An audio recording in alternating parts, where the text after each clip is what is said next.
धूप से तपती कुरुक्षेत्र की धूल उभर रही थी। वीरों के यज्ञ वृत्ताकार रथ और उनके पराक्रमी अश्व जैसे थिरकते हुए सागर की लहरें रणभूमि पर फैल गए थे। चारों ओर घोड़ों की खुरों की ध्वनि, शंखों की गूंज और अस्त्रों की चमक युद्ध भूमि को एक देवभूमि और नरक के संगम का रूप दे रही थी। अभिमन्यु, अर्जुन का सुपुत्र, रथ पर विराजमान अपने तीर धनुष के साथ वीरों के बीच प्रकट हुआ। उसकी दृष्टि में अडिग साहस, परंतु हृदय में हल्का आशंका का भाव, मानो उसे पता हो कि आज का दिन साधारण नहीं है। हे रथधारी, आज हमारी तलवारें, हमारी धैर्य और हमारी प्राण वीरता का परीक्षा होगी। हमें अपने पिता और पांडवों के स्वाभिमान के लिए लड़ना है। अभिमन्यु ने अपने रथ के घुड़सवारों से कहा। रथ में बैठे उसका रथी वीर कुमार शत्रु साम्राज्यों के भय को जानता हुआ सिर हिलाते हुए बोला, युवा अभिमन्यु, आपका साहस अद्भुत है, किंतु शत्रुगण अत्यंत संगठित है। सावधान रहिए, यह केवल युद्ध नहीं, यह धर्म और नीति की परीक्षा है।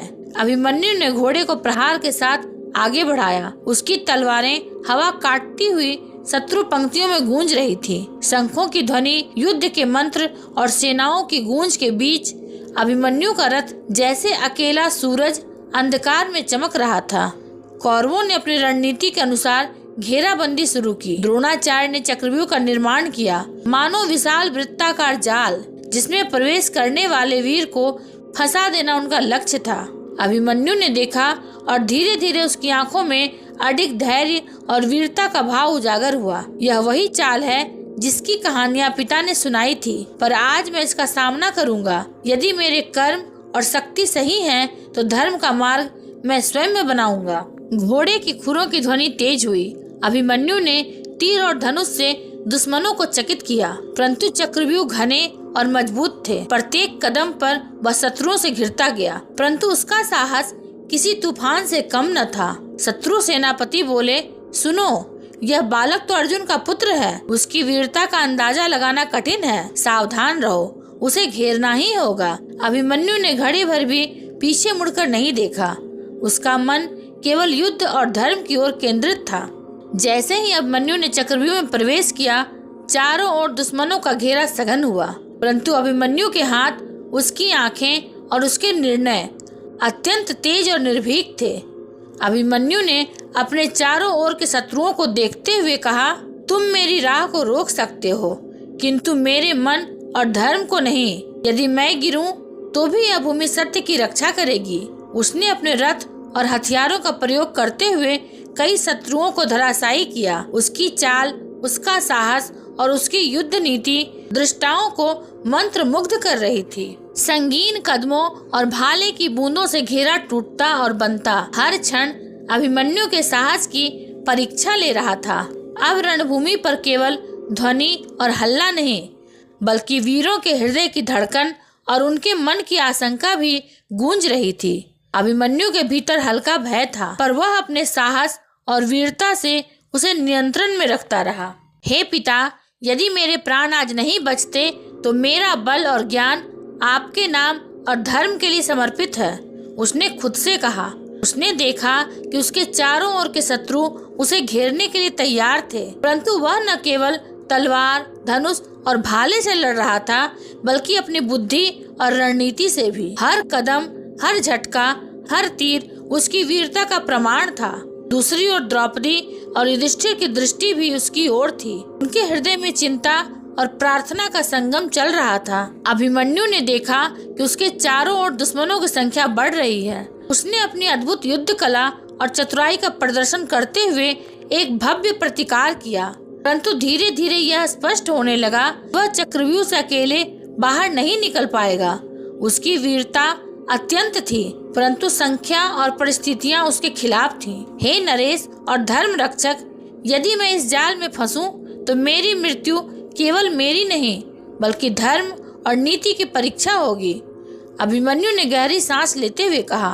अभिमन्यु ने चक्रव्यूह के भीतर देखा, दुश्मनों की संख्या लगातार बढ़ रही है। चारों ओर शत्रु सैनिकों की तलवारें, भाले और वारधारी घोड़े उसे घेर रहे थे। हर दिशा से आक्रमण की गूंज जैसे युद्ध भूमि का संगीत बज रहा हो। अभिमन्यु ने अपने घोड़े को तेजी से मोड़ा और तीरों की बौछार करते हुए कहा, हे शत्रुओं, मेरे हृदय में डर नहीं, केवल धर्म और वीरता की ज्वाला है। यदि मैं गिरूं तो मेरी मृत्यु धर्म की विजय के लिए होगी। उसने अपने चारों ओर झपटते हुए शत्रुओं को पीछे हटाया। तलवार की गूंज, भाले की चोट और घोड़े की खूनों की गड़गड़ाहट सब मिलकर रणभूमि को भयंकर बना रही थी। इसी बीच अभिमन्यु ने देखा कि उसके रास्ते पर सबसे अनुभवी और क्रूर सेनापति उसे रोकने के लिए तैयार खड़े हैं। बालक, तुझे आज अपने कौशल की परीक्षा देनी होगी। चक्रव्यूह का रहस्य केवल अर्जुन जानता था, पर आज तू अकेला है, सेनापति ने गर्जन किया। अभिमन्यु ने शांत मन से जवाब दिया, यदि यह मेरी परीक्षा है तो मैं इसे पार करूंगा, चाहे परिणाम जो भी हो। अब चक्रव्यूह की जटिलता ने अभिमन्यु को पूरी तरह घेर लिया। हर कदम पर नए शत्रु, नए वार और नई चाल, परंतु अभिमन्यु की बुद्धि और युद्ध कला अद्वितीय थी। उसने अपने धनुष से अचूक तीर छोड़े, तलवार से कई सैनिकों को परास्त किया और रथ को कुशलता से मोड़ते हुए शत्रु के घेरों को तोड़ा। फिर भी धीरे धीरे उसकी ताकत कम होने लगी। शरीर थक रहा था, पर मन और साहस अडिग था।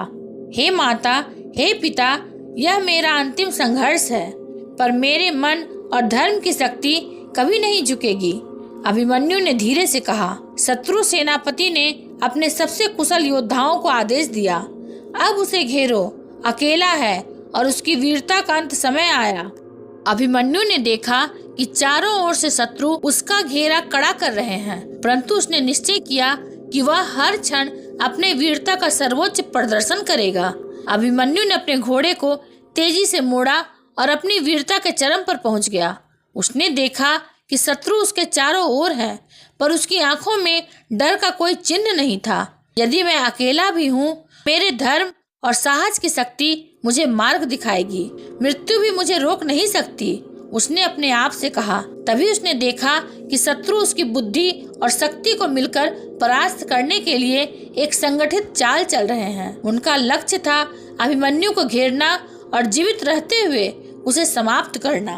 अभिमन्यु ने तीर और भाले की अद्भुत कला से उन्हें चकित किया। हर वार, हर प्रहार में उसकी वीरता और कौशल का अद्भुत प्रदर्शन हुआ। अब अभिमन्यु का शरीर थक चुका था, पर उसकी आत्मा अदम्य थी। शत्रु सेनापति ने देखा कि अकेले बालक को हराना कठिन हो रहा है। उन्होंने अभिमन्यु को घेरकर उसकी गति को सीमित कर दिया। अभिमन्यु ने देखा कि भागना अब संभव नहीं। उसने अपनी अंतिम शक्ति इकट्ठा की और युद्ध का अंतिम प्रदर्शन किया। हे धरती माता, यदि मेरे प्राण आज नहीं बचते तो मेरी वीरता और धर्म की कथा सदा जीवित रहेगी। उसने अपने अंतिम तीर और तलवार के वार किए। अनेक शत्रु धराशायी हुए, परंतु संख्या अधिक थी और अब अभिमन्यु पूरी तरह घिर चुका था। अंततः अभिमन्यु ने अपने आखिरी क्षणों में देखा कि उसने अपने धर्म और वीरता का सर्वोच्च प्रदर्शन किया। उसके हाथ में तलवार, आंखों में साहस और हृदय में धर्म का प्रकाश अंतिम सांस तक अडिग रहा। शत्रु सेनापति ने गर्जन किया, इस बालक की वीरता अद्भुत थी, पर अब उसकी कथा समाप्त हो चुकी है। अभिमन्यु ने अंतिम क्षण में कहा, हे पिता अर्जुन, यह मेरी वीरता का बलिदान है, पर धर्म की रक्षा के लिए। और उस वीर का शरीर, वीरता और साहस कुरुक्षेत्र की धरती में अमर हो गया। द्रौपदी, युधिष्ठिर और अर्जुन की दृष्टि में आंसू थे, पर उनकी आंखों में अभिमन्यु की अद्वितीय वीरता का गौरव भी झलक रहा था। युद्ध की गूंज अब धीरे धीरे शांत हुई, पर अभिमन्यु की कथा वीरता और बलिदान का अमर प्रतीक बनकर युगों तक जीवित रही। अगर आपको यह वीडियो अच्छा लगा हो तो इसे लाइक, हाइप और सब्सक्राइब अवश्य करें। ये महाभारत सिर्फ युद्ध की नहीं, जीवन के ज्ञान की कहानी है। मिलेंगे अगले प्रसंग के साथ, तब तक के लिए धन्यवाद।